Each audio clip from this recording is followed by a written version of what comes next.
நான் எடுத்துட்டு இருக்கிற இந்த நேரத்துல நம்ம நாட்டோட பிரைம் மினிஸ்டர் வந்து தரையில தான் தூங்கிட்டு இருக்காராம். அப்புறம் வந்து காலையில 4 மணிக்கு எந்திரிச்சிடுறாராம். டெய்லி நிறைய சாப்பிடாம இருக்காரு, அவங்க நிறைய ரொம்ப டயட்ல இருக்காராம், தேங்காய் தண்ணி மட்டும் தான் குடிச்சிட்டு இருக்கேன்னு சொல்றாரு. இந்த மாதிரி இவரையே இதெல்லாம் பண்றாரு. ஏன்னா இவங்க தான் நாளை கழிச்சு Jan 22 அன்னைக்கு பிரான் பிரதிஷ்டா அப்படின்னு சொல்லப்படுற ஒரு பர்டிகுலர் இன்சிடென்ட் வந்து இந்த கோவில்ல நடக்க போகுது. ஒரு பெரிய செலிப்ரேஷன் நடக்க போகுது.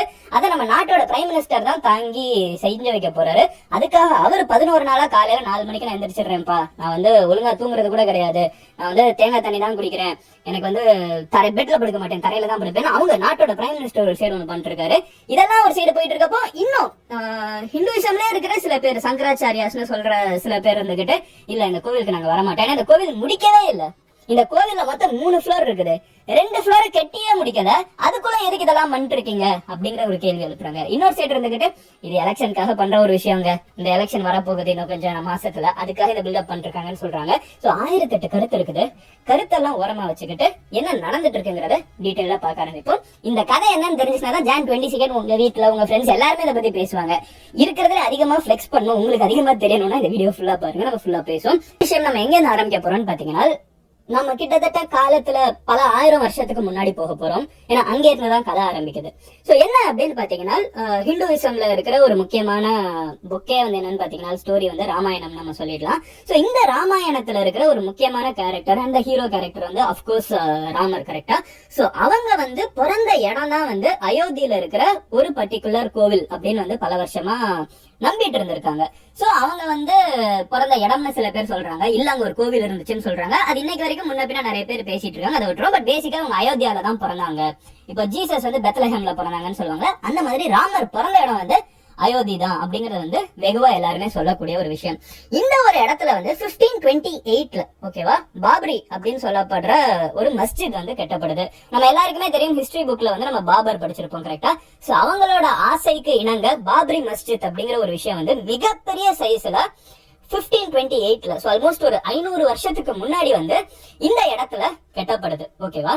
இந்த இடம் கட்டி முடிச்சதுக்கு அப்புறம் நிறைய பேர் என்ன சொல்ல ஆரம்பிக்கிறாங்கன்னு பாத்தீங்கன்னா, 1853 ஃபர்ஸ்ட் இன்ஸ்டன்ஸ் வந்து கம்யூனல், அதாவது இந்து மக்களுக்கும் முஸ்லிம் மக்களுக்கும் முதல் பிரச்சனை வந்து 1528 இந்த மசூதி கட்டப்படுது. 1853 வந்து முதல் இது வந்து ரெக்கார்ட் பண்ணப்படுது. இதுக்கு போக வந்து சில கம்யூனிட்டிஸ் கூட இருக்காங்க.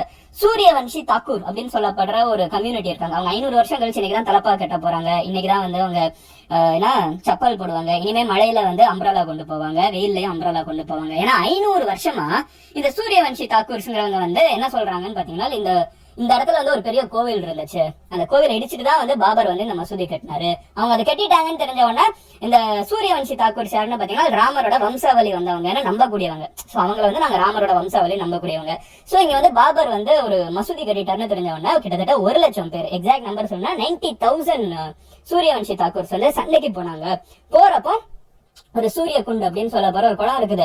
அந்த குளத்துல அவங்களுக்கு தெரியும் சாகதான் போறாங்கன்னா பாபரோட படை வந்து ஒரு மிகப்பெரிய படை, சோ ஒரு மிகப்பெரிய முகல் படை. அதோட இவங்க வந்து சாதாரண மக்கள், அவங்க வந்து ஒரு கோவத்துல கிளம்பி போறாங்க. அப்ப போறப்ப அந்த குளத்துல வந்து அவங்க சபதம் எடுத்துட்டு போனாங்களாம், நாங்க வந்து இந்த மறுபடியும் நீங்க வந்து ராமர் கோவில் கட்டுற வரைக்கும் நாங்க வந்து தலப்பா கட்ட மாட்டோம், நாங்க வந்து இது அம்ப்ரல்லா பிடிக்க மாட்டோம், நாங்க சப்பல் போட மாட்டோம்னு பல சபதங்கள் எடுத்துட்டு அவங்க போனாங்கன்னு அவங்க இப்போ சொல்லிட்டு இருக்காங்க. சோ என்ன நடக்குதுன்னு பாத்தீங்கன்னா, இவங்க வந்து அந்த மாதிரி போருக்கு போய் நிறைய பேர் இறந்து போயிட்டாங்களா. அன்னையில இருந்து 500 வருஷமா இவங்க வந்து சப்பல் போடுறது கிடையாது, அம்ப்ரல்லா போடுறது கிடையாது. சோ இந்த மாதிரி சில சொல் வழக்குகளும் இருக்குது, அதாவது பேச்சு வழக்குல இருக்கக்கூடிய நம்பிக்கை கதைகளும் இருக்குது. ஹிஸ்டாரிக்கலா வந்து என்னதான் நடந்துச்சுங்கிறது வந்து ஹிஸ்டரிக்கு மட்டும் தான் தெரியும், அந்த காலத்துல வாழ்ந்தவங்களுக்கு மட்டும் தான் தெரியும். பட் அதிகமா நம்பக்கூடிய விஷயம் இன்னைக்கு வந்து நம்ம ராம் ஜென்ம பூமியில இருக்கிற கோவிலை பத்தி பேசுறதுனால அந்த ஆங்கிள் பத்தி மட்டும் பேசும், நம்பிக்கைகள் என்ன இருக்குன்னு. சோ இவங்களோட நம்பிக்கை என்ன அப்படின்னு பாத்தீங்கன்னா, அங்க வந்து ஒரு மிகப்பெரிய கோவில் இருந்ததாகும், அதை வந்து பாபர் இடிச்சிட்டு ஒரு மசூதி கட்டிட்டாருன்னு. அதுக்கப்புறம் வந்து 1853 வந்து முதல்ல ஒரு அன்இசீனஸ் வந்து ரெக்கார்ட் பண்ணப்படுது இந்து மக்களுக்கும் முஸ்லிம் மக்களுக்கும். 1949 இந்தியாவுக்கு வந்து இண்டிபெண்டன்ஸ் கிடைச்சவன என்ன ஆகுதுன்னு பாத்தீங்கன்னா, திடீர்னு ஒரு நாள் டிசம்பர் மாசம் வந்து உள்ளுக்குள்ள ராம்லாலாவோட சிலை வந்துருச்சு அப்படின்னு சொல்றாங்க. அதாவது மசூதிக்குள்ள வந்து திடீர்னு ராமரோட சிலை வந்துருச்சுன்னா அங்க இருக்கிற மக்கள் வந்து பயங்கரமா கொந்தளிச்சு, என்னது பாபர் மசூதிக்குள்ள ராமர் சிலை வந்துருச்சு, அப்போ ராமர் வந்து அவங்களோட இடத்த ரீக்ளைம் பண்ணிட்டாரு அப்படின்னு சொல்லிட்டு நிறைய பேர் உள்ளுக்குள்ள போய் பாத்துட்டு இருக்காங்க. பட் நிறைய பேர் என்ன சந்தேகிக்கிறாங்க, மோஸ்டா என்ன நடந்திருக்க வாய்ப்பு இருக்குன்னு பாத்தீங்கன்னா, யாராவது ஒருத்தங்க வேகமா கோயிலுக்கு அந்த மசூதிக்குள்ள ஓடி போய் இந்த மாதிரி சிலையை வச்சுட்டு வந்திருக்கணும்.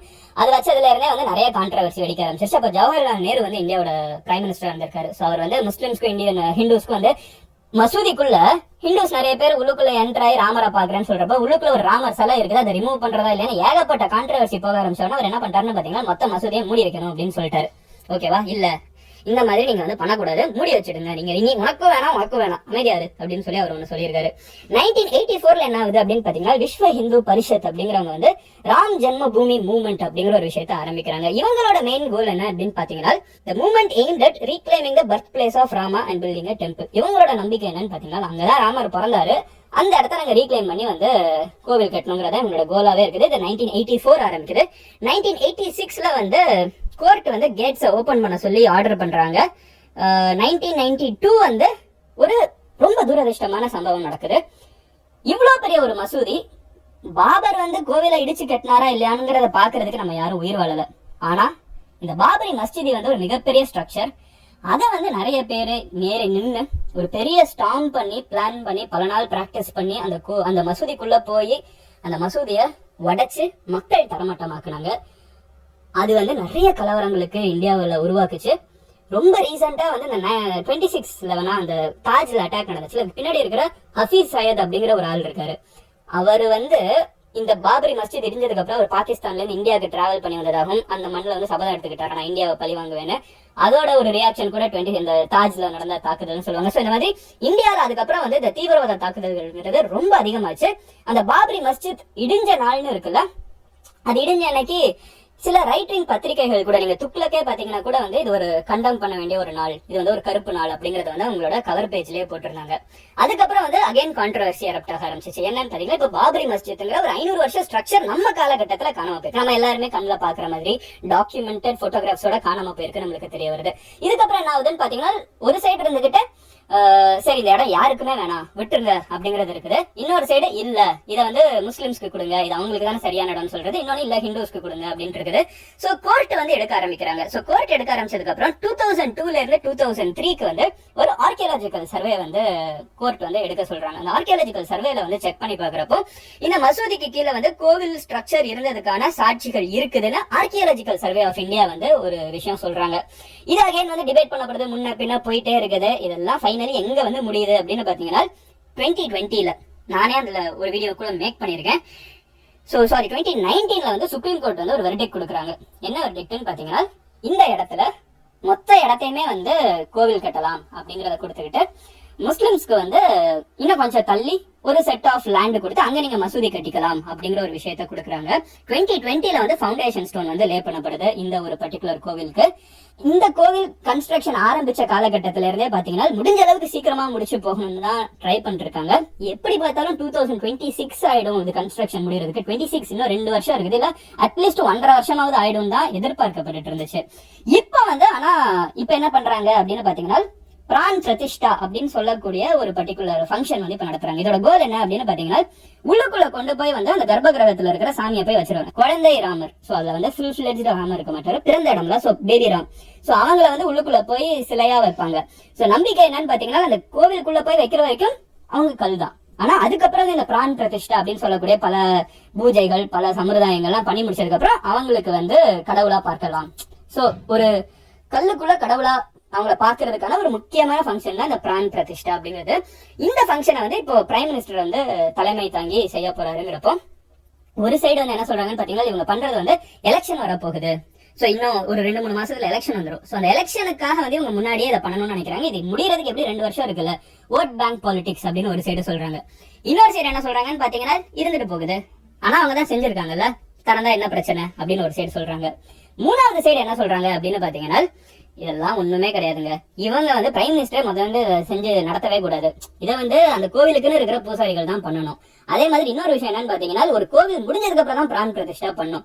அந்த கோவில் மொத்தம் 3 ஃப்ளோர் கோவில், அதுல 2 ஃப்ளோர் கட்டியே முடிக்கல, அதுக்குள்ள எதுக்கு இவங்க போய் பண்ணிட்டு இருக்காங்க, அதனால நாங்க புறக்கணிக்கிறோம்னு சொல்லிட்டு கூட சில ஹிந்து ரிலிஜன்ல இருக்கிற சில மத போதகர்கள் வந்து வரமாட்டோம் அப்படின்னு சொல்லிட்டாங்க. அதுவும் நடந்துட்டு இருக்குது. இதுக்கு நடுவில் ஏகப்பட்ட இன்வைட்ஸ் போயிருக்குது. thousands of people are going to attend it. அந்த டேட் நோக்கி 22nd ஜனவரிங்கிறது ரொம்ப நெருங்கி வந்துருச்சு. சோ அதை நோக்கி வந்து ஏகப்பட்ட வேலைகள் போயிட்டு இருக்குது. அயோத்தியாவே பாத்தீங்கன்னா தலைகளை போட்டு திருப்பி வச்சு வேலை பார்த்துட்டு இருக்காங்க. அதுல சில விஷயங்கள் பார்க்க நல்லா இருந்துச்சு. அதுல வந்து தமிழ்நாட்டுல இருக்கிறவங்க ஒருத்தங்க போய் அங்கேயே உட்கார்ந்து வேலை பார்த்து அயோத்தியில இருக்கிற எல்லா வுட்டோட கார்விங்ஸ் எல்லாமே ஒரு கதவையுமே வந்து அவங்க தான் நம்ம ஊர்ல இருந்து கிளம்பி போய் செஞ்சு கொடுத்திருக்காங்க.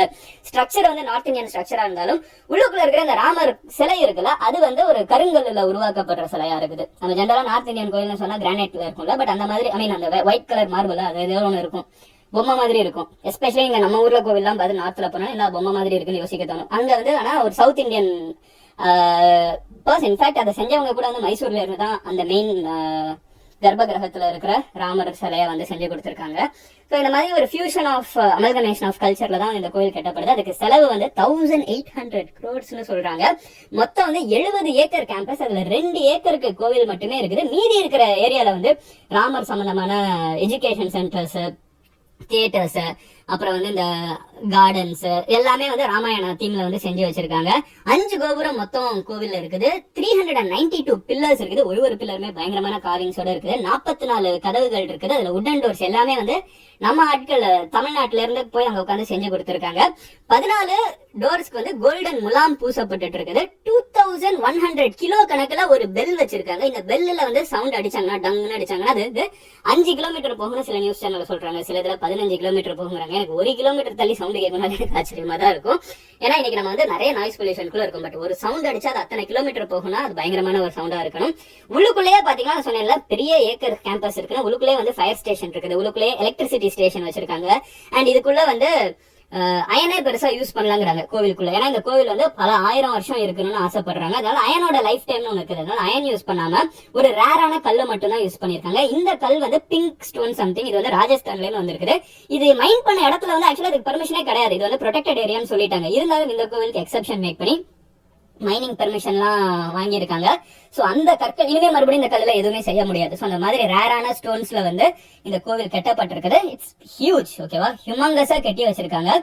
இதுல என்ன விஷயம் பாத்தீங்கன்னா இதுல வந்து ஒரு டைம் கேப்சூல் கூட வச்சிருக்காங்க. டைம் கேப்சூல் என்ன பாத்தீங்கன்னா இப்ப நம்ம திடீர்னு தோண்டிட்டு இருக்கப்ப ஏதாவது ஒரு புதையல் கிடைச்சிச்சுன்னா அதுக்குள்ள அந்த காலகட்டத்துல மக்கள் எப்படி வாழ்ந்தாங்க, அவங்கள பத்தின டீடைல்ஸ் எல்லாம் ஒண்ணு இருந்தா எப்படி இருக்கும், அந்த மாதிரி ஒரு டைம் கேப்சூல் ராமரை பத்தி, அப்புறம் ராமரோட கதைகளை பத்தி, அப்புறம் வந்து இப்போ உலகம் எப்படி இருக்குங்கிறத பத்தி எல்லாத்தையுமே வந்து உள்ளுக்குள்ள ஒன்னா வச்சு ஒரு டைம் கேப்சூல், ஒரு பெரிய சைஸ் வந்து ஒரு டைம் கேப்சூல் உருவாக்கி அதுக்கு